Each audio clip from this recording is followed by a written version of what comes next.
Amanda Locina y Carlos Recio comparten con ustedes Caña con Ruda. Un rincón para conversar sobre mujeres, diversidades, la tierra, el ambiente y sus formas de relacionarse. Mal que a ti no te gusta el fracking y el shopping. Caña con Ruda, hasta las 19. Porque quiere decir que las crianzas que tengamos van a salir inteligentes. Porque quiere decir que usted me quiere precisamente.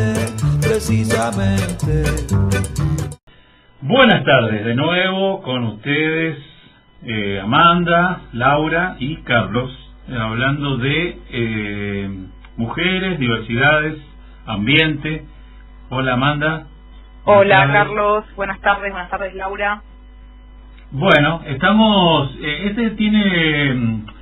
es un programa que está como desfasado, porque el miércoles pasado fue 2 de abril, no lo hicimos por el feriado, por una norma interna de la radio que nos atravesó, pero no queremos dejar de hablar de este tema que nos interesa. Y bueno, acá estamos para eso, Amanda. Así es.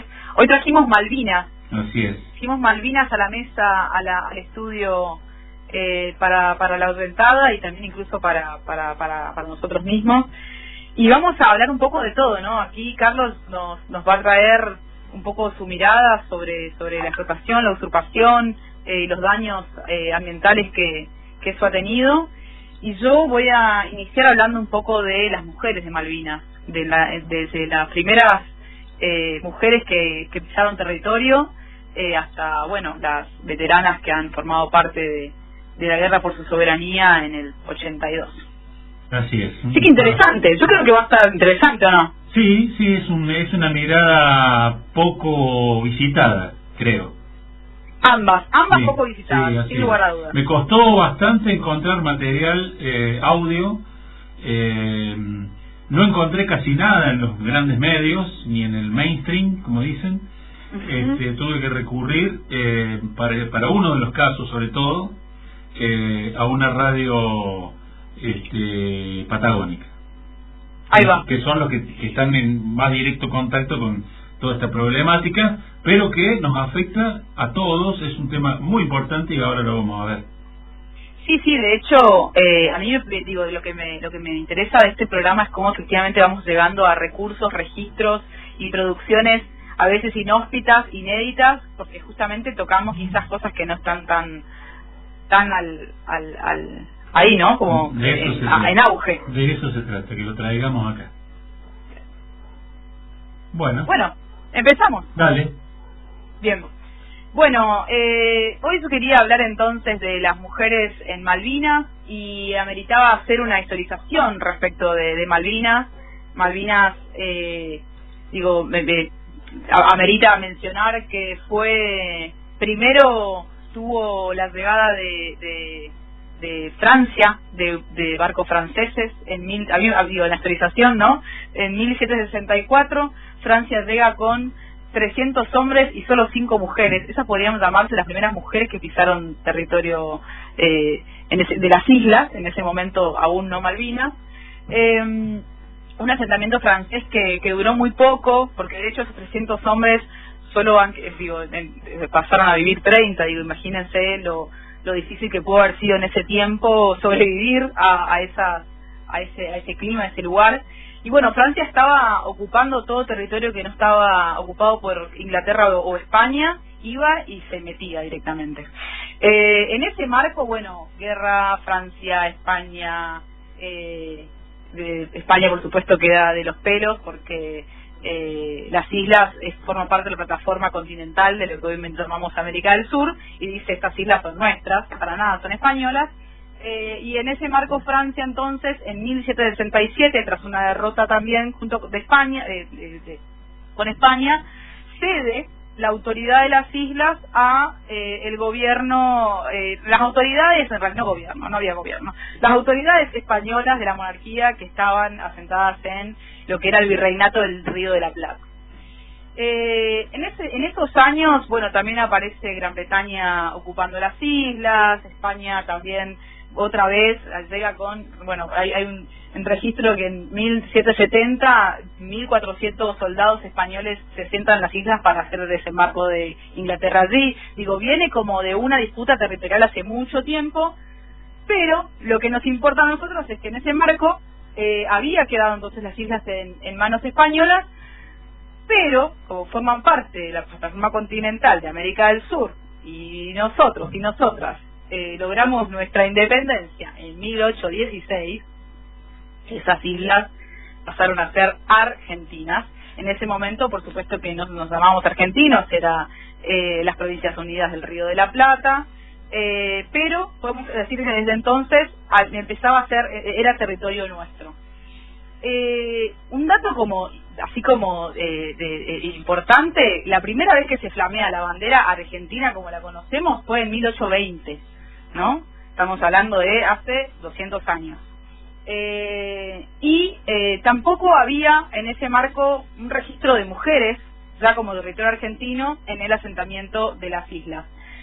Recién aparece, bueno, en ese marco Argentina estábamos, bueno, era las provincias del Río de la Plata, estábamos con toda nuestra confrontación entre unitarios y federales, y efectivamente se puede después disgregar un poco el poder en las provincias y nombran así a Luis Bernet como el comandante político y militar, podemos decir gobernador de Malvinas en ese momento. Fue así que Luis Bernet llega, desembarca en las islas en 1828 con 19 negros afroamericanos y 12 negras afroamericanas en calidad de esclavas y esclavos en ese momento, y ahí podemos decir efectivamente que fueron las primeras mujeres que pisaron territorio de las Islas Malvinas argentinas como tales. Esta comunidad, por supuesto, fue creciendo, Luis Bernet va y viene, y en 1829, al año siguiente, llega él con su familia para asentarse allí, para hacer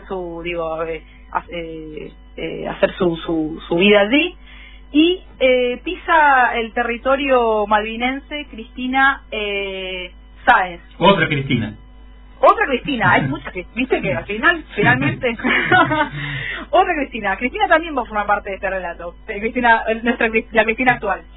Bien, Cristina Sáenz pasa a ser la primera cronista de las islas. De hecho, ella escribe un diario de día que va contando el cotidiano de las islas, que es muy, muy interesante. De hecho, yo quería poder traer un breve relato de ese diario, y dice, por ejemplo, domingo 30 de agosto, estamos hablando de 1829, dice, muy buen día de Santa Rosa de Lima, y por lo que determinó Bernet tomar hoy posesión de las islas en nombre del gobierno de Buenos Aires.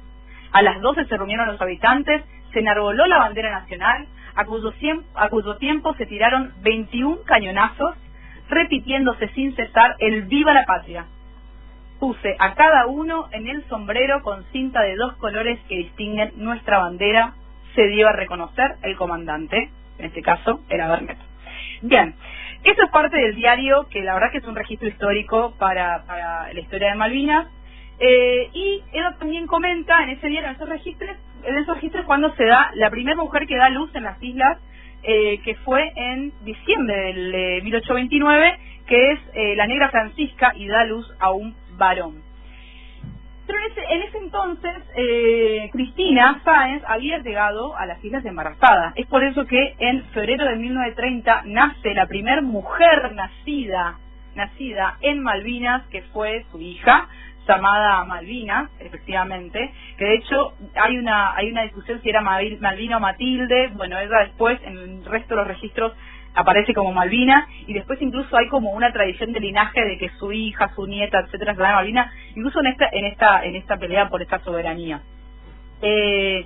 Esa puede llamarse entonces la primer mujer que nació en las islas como tales.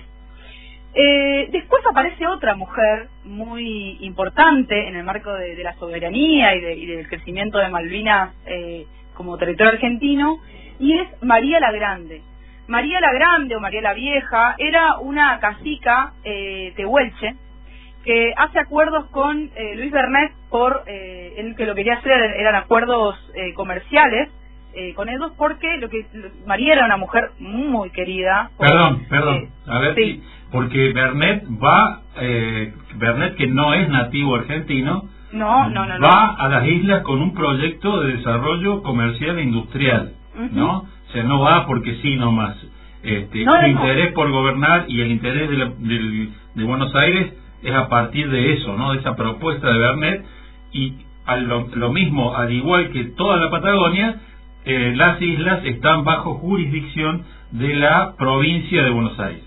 Tal cual, de hecho, esa jurisdicción era, bueno, lo que hoy es Ciudad Autónoma de Buenos Aires, la provincia de Buenos Aires, Río Negro y Tierra del Fuego. Claro. Era como todo, y ahí Islas Malvinas, o sea, todo eso estaba bajo la misma jurisdicción, tal cual. Bien, Carlos, vos, así, a todo lo que quieras aportar, buenísimo. Bueno, esta cacica, que de hecho se la mencionaba, cacica tenía a cargo, tenía bajo su poder, tenía parte, su territorio era desde Magallanes hasta Río Negro, o sea, era enorme, y tenía más de 1000 personas a su cargo. Los tehuelches eran seminómades y tenían su fuerte era la ganadería.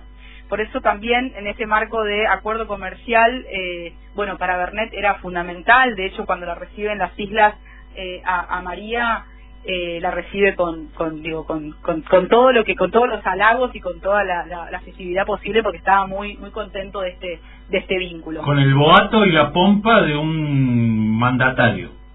Así es, ¿no? Así es. Y lo que pedía en ese intercambio era, no sé, yerba, cuchillos, espuelas, alcohol también. Digo, como que, bueno, yo te doy ganadería, te doy pieles, te doy cosas, pero hay un intercambio. Ese intercambio no prospera tanto porque pensemos que ya merodeando Gran Bretaña a las islas, en 1832 Bernet se va con su familia, y en 1833 se da efectivamente la invasión inglesa en las islas. De María la Grande no hay muchos registros más. Se sabe que vivió hasta, según los registros que quedan, hasta 1841, o sea, 10 años más, y fue un gran duelo para toda su comunidad, porque era muy muy querida. Después aparecen otras mujeres. Pensemos que después ahí, bueno, en el marco de la soberanía por las islas como argentinas, aparecen otras mujeres, y allí cabe mencionar a Cristina Berrier. ¿Quién fue Cristina Berrier? Fue la única mujer en 18 jóvenes que formó parte del Operativo Cóndor. El Operativo Cóndor, sucedido en el 1966, o sea, ya había pasado un siglo, más de un siglo. Se retoma esta militancia por la soberanía de las islas. De hecho, estos jóvenes, y junto con ella, eran militantes peronistas, quienes a través de la coerción, vamos a decirlo, un avión que viajaba desde Buenos Aires a Ushuaia, toman de rehén al piloto del avión y le dicen: aterricen en las islas, hacen su operativo. Ese piloto no le queda mucho más opción que aterrizar en las islas. Y hacen flamear la bandera argentina durante 36 horas en las islas. Llevaron 7 banderas, pudo flamear una, y después, a través de, bueno, acuerdos que tuvieron que hacer allí, negociaciones, volvieron a territorio, a este lado del continente, a este lado de la tierra, y tuvieron sus represalias, no por lo hecho en Malvinas, sino por haber tomado el rehén, aunque el otro. Claro, podemos decir que esto se hace en el contexto de la resolución 2065 de Naciones Unidas, impulsada por el gobierno de Ilia, en la que insta a las partes a negociar, y que mientras no haya una solución, ninguna de las partes podía innovar sobre las islas, hecho que Gran Bretaña jamás respetó, porque se negó a negociar y a sentarse a negociar, y porque además ha producido acciones sobre la economía y sobre todo lo que incumbe ahí a las islas, ¿no? Uh-huh. Violando esa resolución permanentemente desde entonces. Sí, digo, no esperar menos. En ese marco se hacía lo que se podía. Bien. Luego aparecen las siguientes mujeres que aparecen, que pisan territorio malvinense, como en el marco de la soberanía, son maestras, así como oyen. Maestras que fueron trasladadas entre 1974 y 1982 para alfabetizar en la lengua castellana a isleños e isleñas en el marco del acuerdo de comunicaciones entre Argentina e Inglaterra. ¿Qué proponía este acuerdo? Era justamente poder facilitar algunas vías de contactos entre el continente más cercano que tenían los isleños y las isleñas, que somos nosotros y nosotras. Incluso en ese acuerdo también se provee instalación de YPF, de gas del Estado argentino, también del correo argentino, de aerolíneas. Digo, le pusimos un poco todo al servicio. Le pusimos guerra. Así que, y en ese marco, fueron 11 maestras, que muy heroicas también, y enseñaban en primaria y en secundaria como materia obligatoria el castellano, y a otras comunidades que estaban más lejos del centro de la capital de la isla, por radio.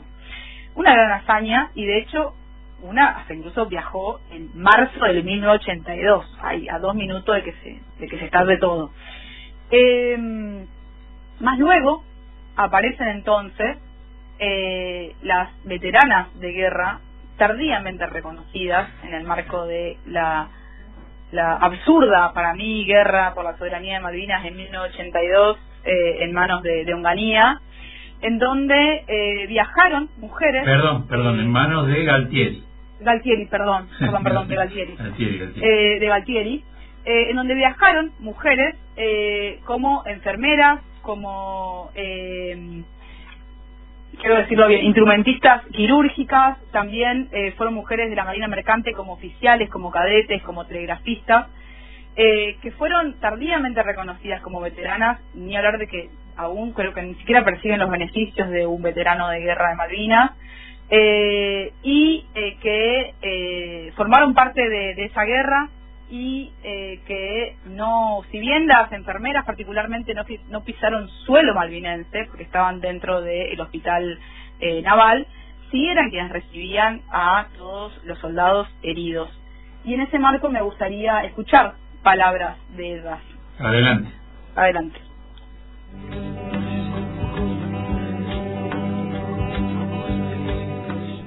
Bueno, vamos a hablar primero, esto que sucedió hace poco, este vuelo donde participaron, vuelvo a repetir, representantes argentinos y representantes, en este caso la embajadora británica y el embajador de Estados Unidos en Argentina, sobrevolaron en el Atlántico Sur para observar cómo de pesqueros chinos, principalmente chinos o asiáticos, pescan ilegalmente en nuestro Atlántico Sur, en la milla 201, donde algunos consideran que esa pesca no es ilegal y no perjudica a la República Argentina, cosa que es totalmente mentira.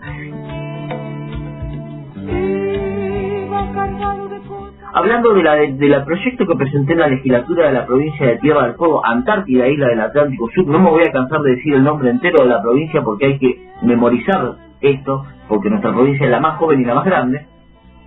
Es un proyecto que presenté más o menos el 7 de julio de 2020 en la legislatura provincial fueguina. Porque ¿qué es lo que pretendía yo?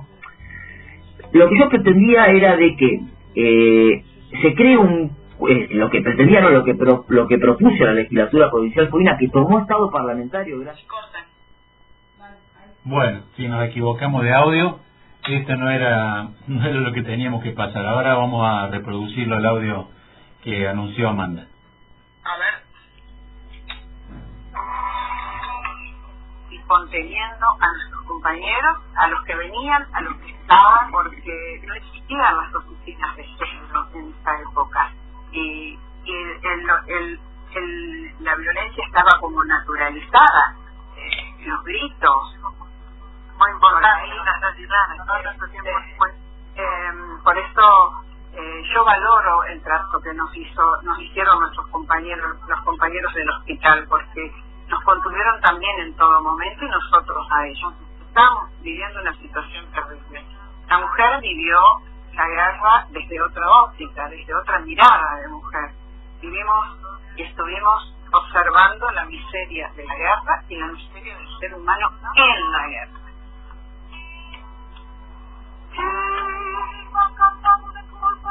Estamos recuperando esta parte de la historia que mucha gente no conocía, que la sociedad prácticamente no sabía. Te digo que cuando desfilamos en el 2016, el reconocimiento de la sociedad que nos dio con este estandarte que dice enfermeras y decían gracias por cuidar a nuestros hijos, y es el mayor reconocimiento que tenemos más allá del papel y de los beneficios. Todavía les cuesta asumir que, inclusive nos dijeron que esta es la segunda derrota, es que nosotros hayamos peleado por este reconocimiento, para ellos ha sido otra derrota. Y les cuesta reconocer que somos mujeres, y por más que se diga que nuestra función, la función de enfermería fue esto, atender a los heridos, como dicen muchos, ustedes no se ensuciaron los borcegos con la turba malvinera, y sin embargo decimos sí, nos ensuciamos pero con la sangre de nuestros heridos, de los heridos que estuvieron combatiendo para defender la celeste y blanca, para defender parte de nuestro suelo, que es nuestro y que son las Islas Malvinas.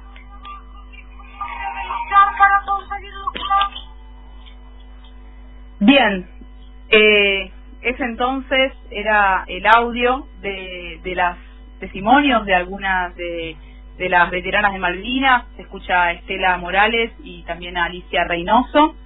Y bueno, ellas cuentan, Carlos, sentada les cuento, que lo que ellas cuentan es que cuando volvieron de Malvinas, no hablaban del tema. Nadie les preguntaba, ellos hacían como si no hubiese sucedido nada. Y había sido tal el impacto de la derrota que pasaron una dice que después de 3-4 años le contó a la familia le creyó que estuvo en Malvinas. Pero era un silencio, y ellas al día de hoy trasladaban que incluso fue una violencia también el no reconocimiento de su labor allí, que fue muy duro. Una práctica que se repitió con soldados, en general, y después durante el gobierno de Alfonsín, la famosa desmalvinización, que ocultó todo esto y que produjo tanto daño en los combatientes, ¿no? Y en las personas que fueron, como en el caso de estas mujeres, que se suma a la ya tradición de esconder las mujeres de Malvinas, como en otros ámbitos, este hecho de esconder la información sobre la guerra. Tal cual. Y de hecho, ellas mencionaban que cuando había corresponsales de guerra, de hecho hay unas fotos de ellas muy conocidas que aparecen en una revista, les pedían que no hablen. Digo, no había, le decían que por favor no hablen, que tenían prohibido hablar. Así es. Solo podían como aparecer en fotografía. Así es. Y fue recién en el 2013 que les dan la medalla de veteranas de Malvinas, y luego en 2016 desfilan en el marco del Bicentenario de la Independencia como veteranas de Malvinas. Bueno, y en este marco no puedo dejar entonces de mencionar a la primera mujer presidenta de nuestra República Argentina, que volvió a retomar la causa Malvinas en su gestión entre 2007 y 2015, que fue Cristina Fernández de Kirchner, que incluso también inauguró el Museo Malvinas y Atlántico Sur, el Museo Nacional Malvinas y Atlántico Sur, en lo que denominamos conocidamente la ex-ESMA. Digo, eso también fue en manos y por decisión política de una mujer, que me parece que en este capítulo ameritaba mencionar. Muy bien, así es. Bueno, y todo este desarrollo que viene prácticamente desde que Magallanes cruzó el estrecho, que fue el primero en visualizar las islas, si bien no desembarcó, como bien dijiste vos, esas islas tan inhóspitas y tan lejanas de todo, menos de nuestro territorio, quedó como un lugar dejado para después, hasta que llegaron estos franceses que venían ocupando territorios dejados para después. Lo que sí es cierto que hay una verdadera cercanía de las islas, estas islas de un tamaño importante, con nuestro continente. En esa época no se conocía quizá el concepto de plataforma continental, no había normas todavía planteadas, y como vos bien dijiste, a partir de 1810, que es cuando se realiza el traspaso de soberanía, lo toma la gobernación de la provincia de Buenos Aires. El primero que se envía es, como lo dijo Beto en su programa, es Pablo Areguatí, un aborigen guaraní, que después se ve involucrado en las guerras civiles también. Y hay una época ahí de anarquía, que es la famosa anarquía del año 20, que produce estas dificultades, ¿no?, para organizarnos y tomar efectiva posesión de esas islas, hasta que en 1826 Bernet va con su proyecto de desarrollo, y estas islas siempre estuvieron bajo el ojo de las potencias. En ese momento Gran Bretaña y la naciente Estados Unidos, que andaba con sus barcos llenos de cañones defendiendo a sus balleneros. Ellos tenían ya una industria ballenera que hacía ya un siglo por lo menos. Venían agotando la población de ballenas en el Atlántico Norte. Entonces empezaron a explorar el Atlántico Sur y el Pacífico Sur, y siempre apoyados por sus barcos. Estados Unidos, recordemos que cañoneó Trípoli en el Mediterráneo ya en 1803. O sea que desde entonces vienen haciendo daño estos tipos. Sí, bueno, totalmente. Y la industria ballenera y la industria lobera también, que era a partir de lograr la producción de aceite de ballena y de ámbar gris, también usado en perfumería, también era extraído de los lobos, y era enorme el número de lobos marinos que se masacraban buscando esto, y tenía gran valor. Por lo tanto, no solamente iban detrás de ocupar territorio, sino también del dinero, que siempre fue la guía, ¿no?, de estos imperios, ¿no? Como el faro organizador. Así es. Así que bueno. Bien, ¿te parece, Carlos? Vamos a un temita musical, y después retomamos con... Seguimos. Bien, vamos con No Bombardé en Buenos Aires, de Charly García, y después decimos por qué. Así es, dale, métele.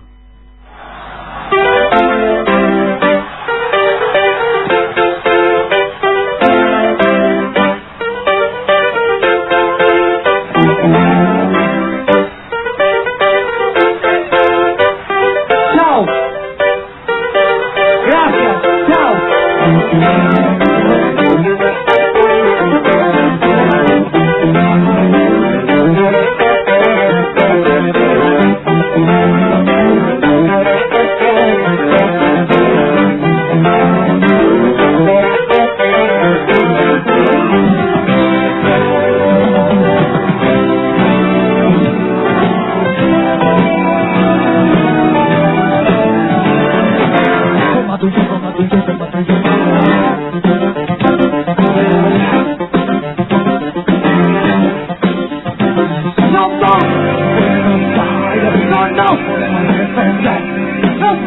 Diarios se comieron en los años de piano, haciendo tu vaca con un vamos escuchando acá, la derecha. Estoy teniendo tuya ahora, no se hace heredes. Dentro se convierte por los tiempos, por las plantas, por los canas, por las pasas, por las ansias, por las rancias, una de poder, una de poder, una de poder. Querés escuchar una vez, aunque quieras que no hagamos de noche, y si tienes algún beso, una fe, es posible que pero no vamos de Buenos Aires.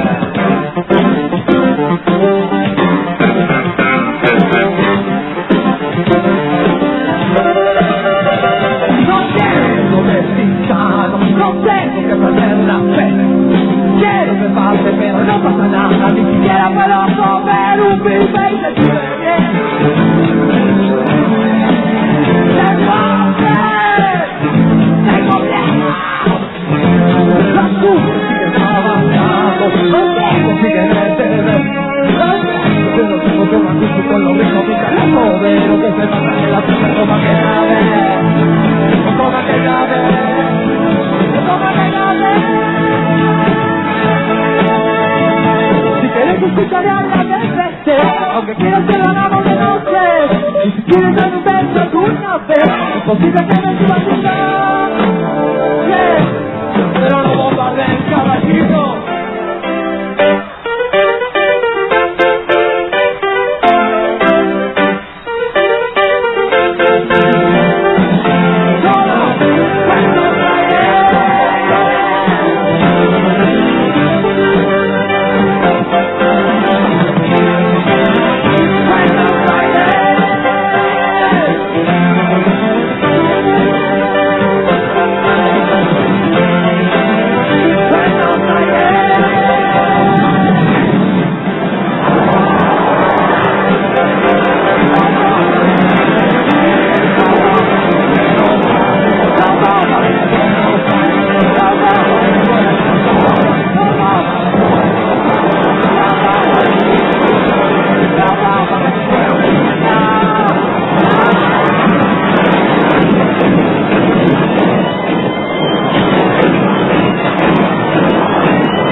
Bien, bueno, ahí escuchamos No bombardeen Buenos Aires de Charly García.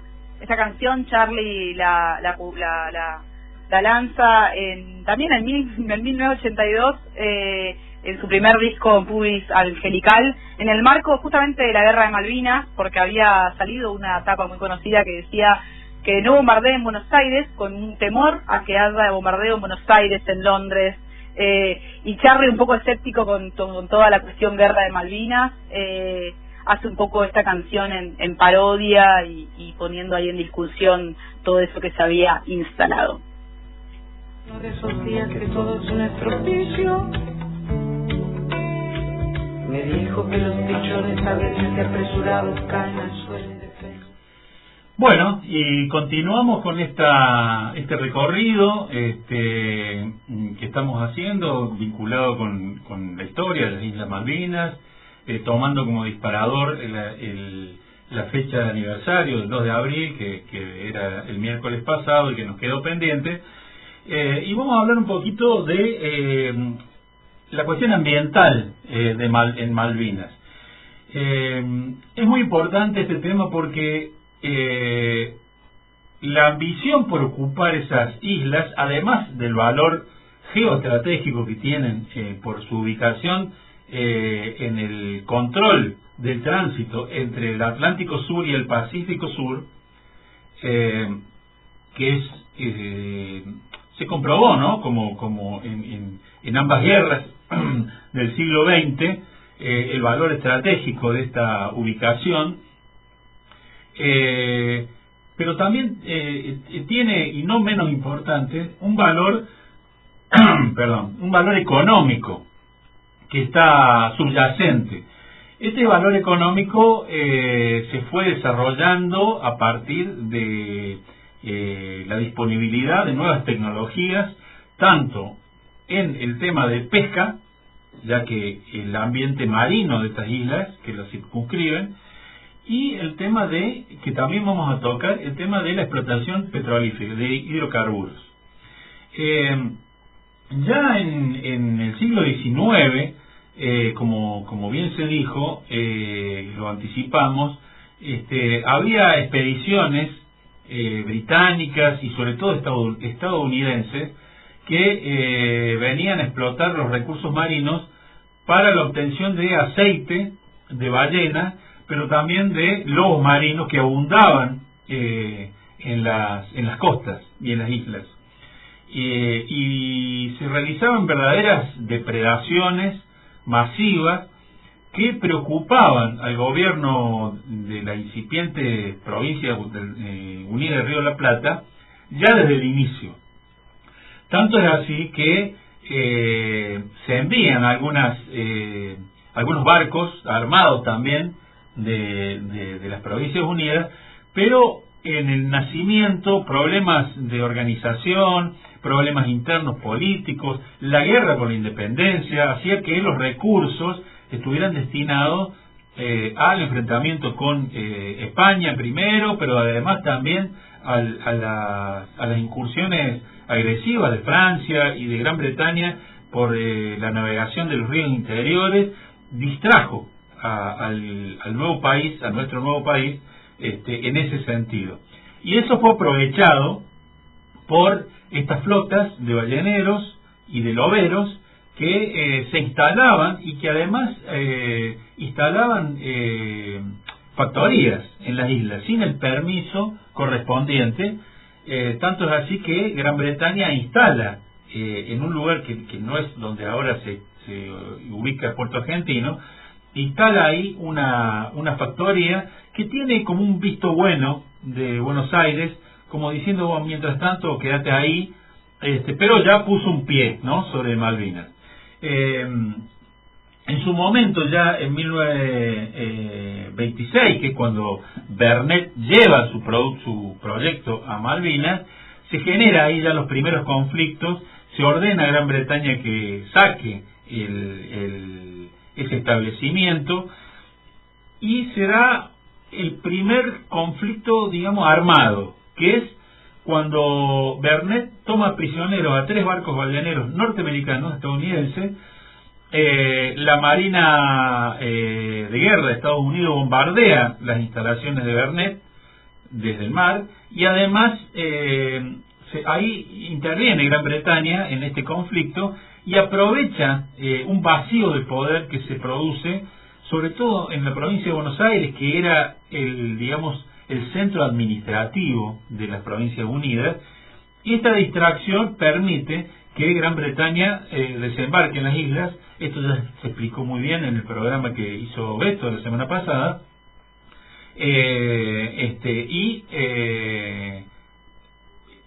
echa a la gente que estaba ahí, que vos describiste, que era Bernet y su gente, más trabajadores, había peonada, etcétera, etcétera. Y se produce ahí la usurpación, ¿no?, definitiva hasta ahora de Islas Malvinas. A partir de ahí se generan diversos proyectos de explotación de los recursos, y desde entonces se viene depredando, ya que como son islas que están lejanas, los proyectos en ese momento no era de poblamiento, sino de explotación.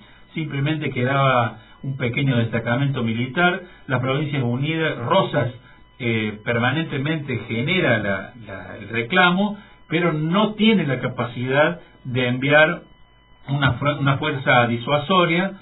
De hecho, cuando Gran Bretaña usurpa las Malvinas, va un barco militar al mando de un capitán Pinedo, pariente de estos Pinedos que hoy están dando vuelta por ahí en la política, pero llega allá, ve que no tienen ninguna posibilidad, y de la misma forma que se rindió Astiz, agarra sus cosas y se vuelve, ¿no? La verdad que no fue muy digna la participación nuestra ahí, de nuestra armada, a pesar de que tenía tantos prestigios a partir de la armada del almirante Brown.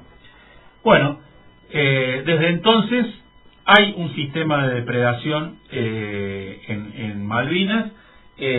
Los kelpers, a partir de que las flotas pesqueras, sobre todo las europeas y las coreanas, España tiene una enorme flota pesquera y abastece prácticamente toda Europa, y obtiene las licencias de los kelpers. Eso pasa hoy. A partir de la guerra eso se intensificó, y genera unos enormes ingresos para estos 2.500, 2.700 kelpers, que hace que vivan con un estándar de vida dentro de las posibilidades de la isla, ¿no?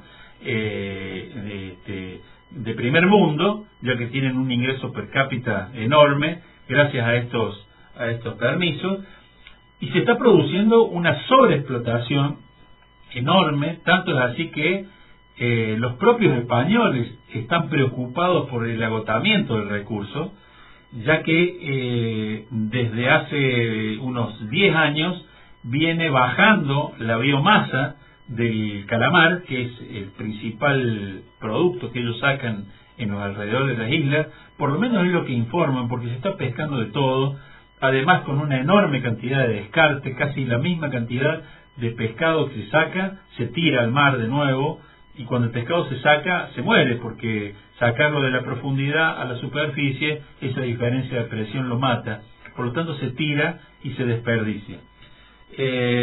Para darnos una idea, de los 400.000 toneladas que anuales que se sacan de pescado, 75.000 son de calamar, y eso va disminuyendo de tal manera que en el 2023 se suspendió, antes de la finalización de la temporada, se tuvo que suspender la pesca porque era dramática la disminución de calamar que se estaba sacando. Por supuesto que eso va a bolsillo de los kelpers, pero sobre todo de los españoles, y la Comunidad Europea, a pesar de que Gran Bretaña ya no forma parte, le sacó el canon del 6% que tienen todos para ingresar pescados a Europa, y entonces el negocio se hizo redondo, ¿no? Así que la depredación es muy aguda, el daño que se está produciendo ahí es muy grande, y ahora vamos a escuchar un audio de un investigador fueguino, un muchacho que además fundó una asociación que se llama Unión del Movimiento de Malvinización Argentina. Está ahí en Tierra del Fuego y está permanentemente denunciando estos hechos, ya que Malvinas forma parte de la provincia que es de Tierra del Fuego, Malvinas, el territorio de islas del Atlántico Sur y Antártida, ¿no? Todo eso es la provincia más grande de la Argentina. Bueno, él viene denunciando estas cuestiones y además viene denunciando internamente la desatención de la política nacional y de los funcionarios que, permítanme, pero sospecho, colusión ahí, ¿no? De los funcionarios, alguna conveniencia para hacerse los tontos y dejar pasar algunas cuestiones, y es muy preocupante porque esa área es un área caliente, ¿no?, en la disputa. Así que lo escuchamos ahora a este señor, que se llama Luciano Moreno Calderón, y el audio proviene del programa radial Apnea de Soledad Sandoval.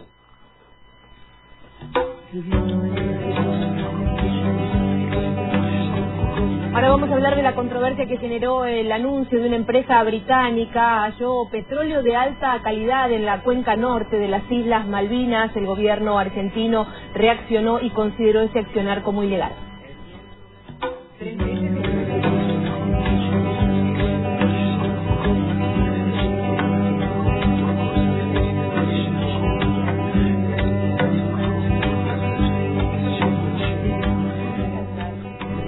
La única canción tehuelche que conozco, que también me la enseñó Casa Miquela, o Calla Miquela, como dicen mis abuelas. Me dijo que los pichones a veces apresurados caen al suelo indefensos y él no consigue evitarlo. Me habló Bueno, vamos a hablar primero, esto que sucedió hace poco, este vuelo donde participaron, vuelvo a repetir, representantes argentinos, y representantes, en este caso la embajadora británica y el embajador de Estados Unidos en Argentina, sobrevolaron el Atlántico Sur para observar cómo de pesqueros chinos, principalmente chinos o asiáticos, pescan ilegalmente en nuestro Atlántico Sur, en la milla 201, donde algunos consideran que esa pesca no es ilegal y no perjudica a la República Argentina, cosa que es totalmente mentira. Hablando de la proyecto que presenté en la legislatura de la provincia de Tierra del Fuego, Antártida, isla del Atlántico Sur, no me voy a cansar de decir el nombre entero de la provincia porque hay que memorizar esto, porque nuestra provincia es la más joven y la más grande. Es un proyecto que presenté más o menos el 7 de julio de 2020 en la legislatura provincial fueguina. Porque ¿qué es lo que pretendía yo? Lo que yo pretendía era de que se cree lo que propuse a la legislatura provincial fueguina, que tomó estado parlamentario gracias al bloque del Partido Verde. Lo que yo buscaba era de que se cree un grupo de especialistas, entonces tienen que ser especialistas, para que cuantifiquen la cantidad de pesca ilegal que ha perjudicado a la provincia y que se lleva adelante en Malvinas, que no es la misma que la pesca china. Entonces, ¿qué es lo que quería hacer con esta cuantificación? Que es posible. Yo este proyecto lo presenté para que con esa cuantificación la provincia de Tierra del Fuego pueda hacer una denuncia no solamente al Reino Unido, sino a las empresas que tienen acciones que pescan ilegalmente en Malvinas, y muchas de las cuales tienen también acciones, vinculaciones pesqueras españolas, porque el problema no es solamente chino. Ojo, acá nos quieren hacer creer que el enemigo es China, pero resulta que los que viajaron al Reino Unido y Estados Unidos sacan más de 400.000 toneladas anuales de pesca ilegal en Malvinas y se la llevan a España, y de ahí se la llevan a toda la comunidad europea. Y esas mismas empresas tienen vinculaciones con empresas que pescan en Argentina y a las cuales se las podría denunciar hoy mismo. ¿Quién quiere pagarlo? Bueno, acá este muchacho Calderón hace una diferenciación, ¿no? Una cosa es el problema de la flota china que está en la milla 201, sabemos que hasta la milla 200 de la costa, mar adentro, es de explotación exclusiva de la Argentina. Entonces estos barcos se ubican exactamente en la línea, en la milla 201, que es donde Argentina no tiene jurisdicción, no puede hacer nada. El problema es que esa enorme cantidad de barcos, que son alrededor de 200 barcos, es impresionante ver las fotos desde los aviones de prefectura que están patrullando, son ciudades de la cantidad de luz, porque utilizan reflectores para atraer los cardúmenes en el caladero, así se llama el lugar donde pescan. Depredan esa fauna hitícola que está en esa zona, pero en realidad el límite de las 200 millas es un límite virtual, porque los peces no saben de límites, y son especies migratorias que están yendo y viniendo por esa frontera, y disminuyen, por supuesto, la fauna que está dentro de las 200 millas, y eso afecta no solamente el potencial pesquero, sino que además eliminan el alimento de otros animales.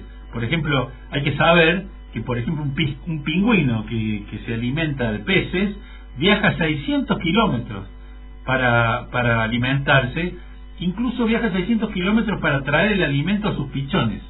Es una cosa increíble estos animalitos, pensar que nadan 600 kilómetros y vuelven 600 kilómetros, hacen 1200 kilómetros nadando con pescado en el buche para darle a sus crías, ¿no?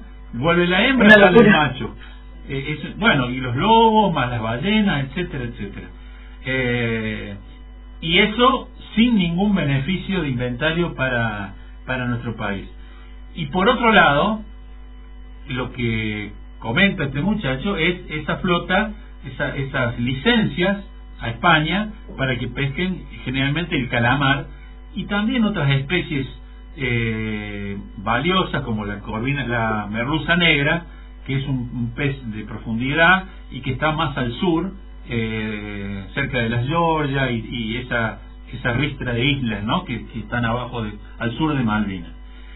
Lo que propone Calderón es tener en cuenta que esas empresas que están pescando ilegalmente en Malvinas también tienen intereses en Argentina y que bien podría multárselas y tratarlas como lo que son, piratas, ladrones, cobrarle multa y con esas multas desarrollar la industria pesquera en Tierra del Fuego y que esa industria pesquera abastezca al país. Y ya sabemos que Argentina no come pescado, come muy poco pescado, mucho menos de lo que correspondería, a pesar de que tenemos un enorme litoral al cual le damos la espalda. No se habla de todo eso que tenemos ahí, del potencial y de por qué sale tan caro comer un pescado en Argentina y que las clases populares no tengan acceso al pescado para complementar su dieta, siendo que tenemos enorme mar territorial para explotar. Bueno, todo esto se nos escapa de las manos justamente porque no tenemos control sobre el mar austral y porque hemos perdido la soberanía no solamente de las Malvinas, sino también de lo que es nuestro Atlántico Sur, y además no se actúa en consecuencia. No solamente es por culpa de los británicos, sino también un poco culpa nuestra, ¿no? Incluso hay funcionarios que están proponiendo un puerto de aguas profundas que hoy está siendo ambicionado por Estados Unidos, que antes había un proyecto chino, y hay funcionarios de Tierra del Fuego que están proponiendo darle servicios a los barcos que actúan ilegalmente en Malvinas. O sea, a ese nivel de resignación llegan nuestros funcionarios. Este joven Calderón está peleando para cambiar eso y para que eso no suceda, ¿no es así? Está complicado en estos tiempos, ¿no? Así es, está muy complicado, pero son temas que hay que mantener en discusión para que no nos olvidemos, para que la gente conozca y sepa qué se está perdiendo ahí y cuánto hace falta trabajar para no seguir perdiendo. La industria pesquera es muy importante y no ha tenido el desarrollo que merece. Todo se exporta prácticamente. Los barcos, sabemos que los famosos barcos poteros son fábricas flotantes que pescan y envasan, llevan el pescado envasado ya a Europa y a otros destinos, ¿no? Así que bueno, este es el panorama en lo que se refiere a la depredación de nuestro ambiente en este sentido, ¿no? De la disminución del stock y de las poblaciones a tal punto que en algunos casos llegan a estar al borde de la extinción, ¿no? De ahí estaba leyendo que, por ejemplo, el calamar ilex, que es el más codiciado, se llegó un momento que el stock que se había detectado era de 19.000 toneladas, cuando se considera que 15.000 toneladas ya es irreversible su extinción. Porque estamos muy en el límite. Y a esto sumado, que es lo que vamos a ver ahora, otro punto de conflicto y de preocupación, que es el avance de la exploración por los hidrocarburos alrededor de las islas.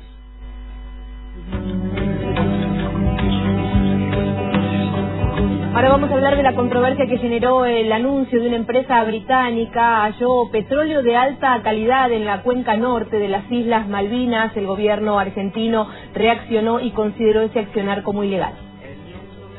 3 meses después de que varias empresas británicas se lanzaran a buscar hidrocarburos en las Islas Malvinas, una de ellas, la Rockhopper Exploration, confirmó el hallazgo de petróleo en la cuenca que opera en el norte del archipiélago, aunque no precisó si es comercialmente viable. En forma casi inmediata, el canciller argentino Jorge Tayana salió al cruce de los anuncios de la petrolera, rechazando la apropiación ilegal de los recursos naturales encontrados en territorio nacional por parte de Gran Bretaña. Nosotros en reiteradas oportunidades hemos destacado la ilegalidad de cualquier actividad realizada sin autorización argentina en plataforma continental que tiene recursos naturales no renovables que son propiedad del pueblo argentino. Tanto al gobierno británico que autorizó esa exploración como a la empresa que la realiza, le reiteramos que no solo los denunciaremos en todos los foros internacionales, sino que utilizaremos todos los recursos que nos provee el derecho internacional para defender los derechos y la propiedad de los argentinos. Enfrascado en las elecciones para la designación de un nuevo primer ministro, el gobierno del Reino Unido hasta ahora guardó silencio. No así la prensa británica, que difundió el hallazgo elevando el valor de las acciones de la petrolera en Londres en un 138%. El inicio de la explotación petrolífera por parte de empresas británicas en Malvinas generó en febrero pasado una escalada diplomática entre ambos países en torno al histórico diferendo sobre la soberanía argentina en las islas. Desde entonces, el gobierno nacional endureció los controles de los buques que operan en la zona y reavivó la presentación del reclamo en los foros internacionales. De los de abajo, dijo el hombre, ha de luchar para conseguir los clavos.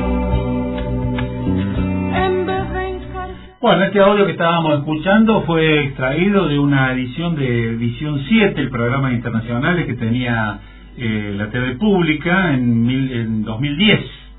No me parecía. Por eso se le escucha a Tayana, y por eso el Estado argentino se está ocupando de este tema, ya que después los siguientes gobiernos no los hemos escuchado, todo lo contrario, ¿no?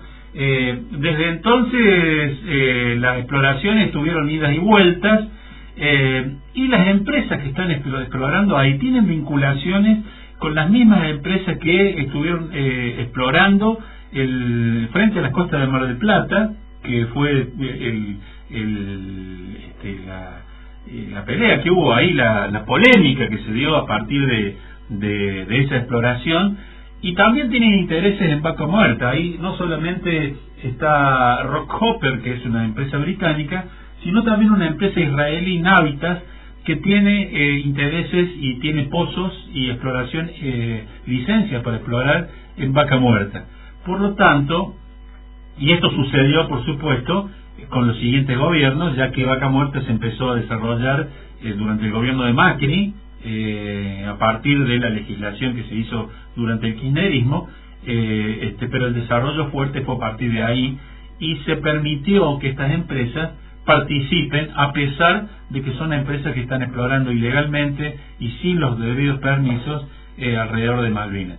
Para que nos demos una idea, Rockhopper tiene una prospección en el Mar del Norte de 300 millones de barriles, el stock petrolero que hay, que está bajo su jurisdicción, y en la zona norte de Malvinas hay 1.700 millones de barriles, o sea, son casi 6 veces más, con costos relativamente bajos, que andan alrededor, según lo que declararon, de $27 por barril, lo que es un costo bajo para una perforación offshore, y que a pesar de que está bajando el petróleo hoy, que el barril estaba en $55 ahora, que hace inviable Vaca Muerta, hace viable estas exploraciones de offshore. Así que estamos en grave riesgo, porque al estar explorando en una zona rica en biofauna, cualquier derrame de petróleo, cualquier desastre que ya sabemos que sucede, recordemos los desastres de Exxon en el Golfo de México y en la costa de Alaska, y en el Mar del Norte, etcétera, etcétera, lo que eso produce en muchos casos es irrecuperable, y lamentablemente no tenemos y menos hoy con este gobierno, las herramientas para detener eso, y no estamos usando las que sí tenemos, que es sancionar a las empresas que quieren participar en proyectos continentales, no en nuestro país.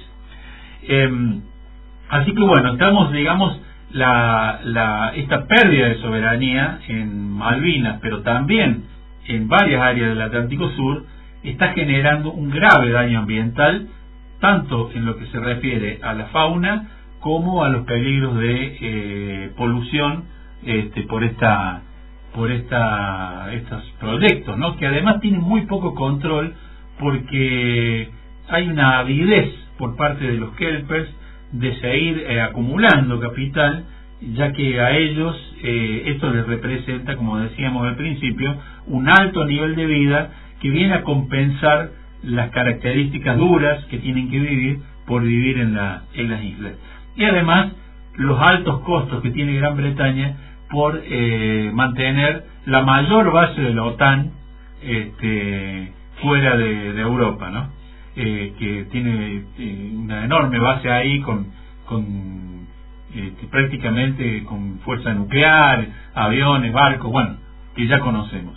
Así que bueno, esto es verdaderamente preocupante, y es lo que queríamos dar a conocer hoy. Tremendo. Y siguiendo con la mención de María la Grande, que era esta cacica tehuelche, traigo hoy una intervención de esta cantante de ascendencia mapuche y tehuelche, que se llama Aimé Painé, que lamentablemente falleció muy joven, antes de los 40 años, por un aneurisma, pero que fue una fuerte voz que hizo conocer la cultura patagónica, y como lo dice ella en la canción, rescata una canción tehuelche, que es la única canción tehuelche que se conoce. Estaba leyendo las crónicas de María la Grande. Cuando ella va a Malvinas, la esposa de Bernet toca el piano y ella canta una canción tehuelche para los asistentes a esa reunión. Así que le escuchemos a Aimé Painé y después seguimos. La única canción tehuelche que conozco, que también me la enseñó Casa Miquela, o Calla Miquela, como dicen mis abuelas. Dice: en el mar están dando gente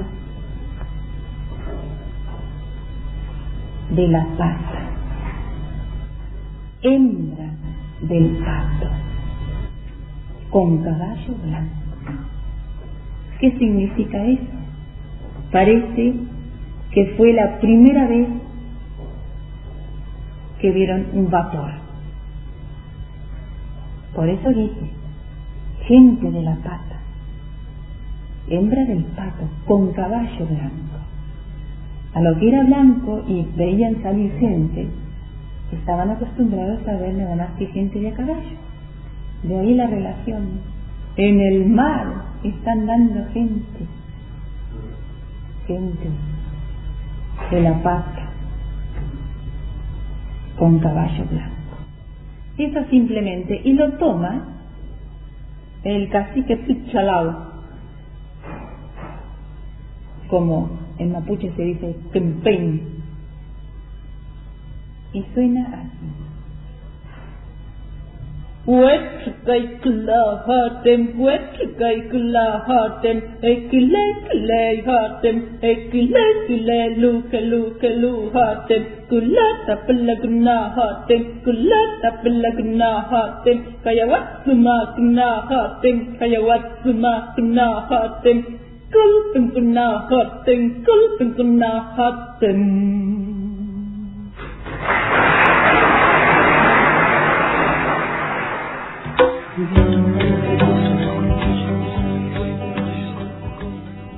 Bueno, esto me pareció a mí, no sé qué les pareció a ustedes, a mí me pareció hermoso, ¿no? Sí, muy hermoso verlo. Y además, la única canción tehuelche que se conoce, recordemos que la etnia tehuelche desaparece asimilada por la llegada mapuche, que cruza la cordillera y va ocupando territorio, asimilando a la otra cultura, hasta desaparecer como fuerza hegemónica de la Patagonia. Ya los tehuelches habitaban hasta el sur de Santa Cruz, desde La Pampa, incluso tenían relación con la etnia Ranquel, al sur de Córdoba y San Luis, ¿no? Pero la etnia mapuche, araucana, ocupa, hay distintas controversias, incluso este señor Casamiquela, que está mencionado por Aimé Painé, es uno de los que decía que los mapuches son chilenos, estableciendo esa controversia, ¿no? Una cosa media traída de los pelos, porque en ese momento Chile no existía como nación. Claro, el territorio no estaba dividido de esa manera. Exactamente, el movimiento de las etnias era una cuestión que no sabía de fronteras políticas, aunque sí tenían sus propias fronteras en las migraciones, ¿no? Sabían qué es lo que correspondía a cada uno. Esto era una forma de traer también quiénes eran los verdaderos dueños de toda esa región y la que ahora decimos que es nuestra, ¿no? Me parece que merecen un reconocimiento y además a veces nos genera una responsabilidad adicional de cuidar estos recursos y de ponerlos a disposición, de pelear para que se pongan a disposición del pueblo argentino, un poco para reparar el daño que se le ha hecho por el Estado argentino a esas poblaciones en la llamada conquista del desierto, que del desierto no tenía nada, que fue una y de forma, conquista tampoco. Claro, exactamente, fue un genocidio, un sacrificio enorme que hoy está poniendo recursos en manos extranjeras y en muy pocas manos, ¿no? Porque también esos recursos están en manos también de algunos argentinos. Recordemos que esa ocupación del Estado argentino en la Patagonia puso millones de hectáreas en apenas un par de centenares de familias, ¿no? Que son los que se quedaron con esas tierras y hoy sigue estando ese problema de la titularidad de las tierras y ese conflicto permanente que ya sabemos quiénes pierden. Así que bueno, no sé si vos querés agregar algo, Amanda. No, me pareció muy interesante el programa de hoy también. Bueno, la información que nos has aportado respecto de la explotación en la Patagonia es espeluznante, Carlos, quiero decir. Pero la verdad que es información que te deja pasmada, pero me parece absolutamente necesaria porque cuando hablamos de soberanía y cuando militamos en soberanía, amerita que tengamos esta data, esta información para hacerlo un poco más carne y trascender el romanticismo, me parece. Claro. Así que dotarla de contenido y darle sentido, ¿no? A la soberanía. ¿Para qué? ¿Qué significa que debemos ser soberanos? Eso mismo. Tal cual. Decidir sobre esa cuestión. Sí, sobre todo porque también las vidas que se cobran son de quienes habitamos estos espacios, estos territorios. Y de esto, ¿no? Toda nuestra fauna, toda nuestra flora se ve absolutamente amenazada por esta invasión que muy bien también dijiste está promovida siempre por el dinero. Así es. Así que bueno, no sé cómo venceremos. No sé, pero igual no hay que aflojar. No hay que aflojar. Ni un tranco al polvo. En algún momento que nos sorprenda preparados cuando llegue la oportunidad. Bien. Bueno, vamos cerrando el programa de hoy, que nos pasamos unos minutitos.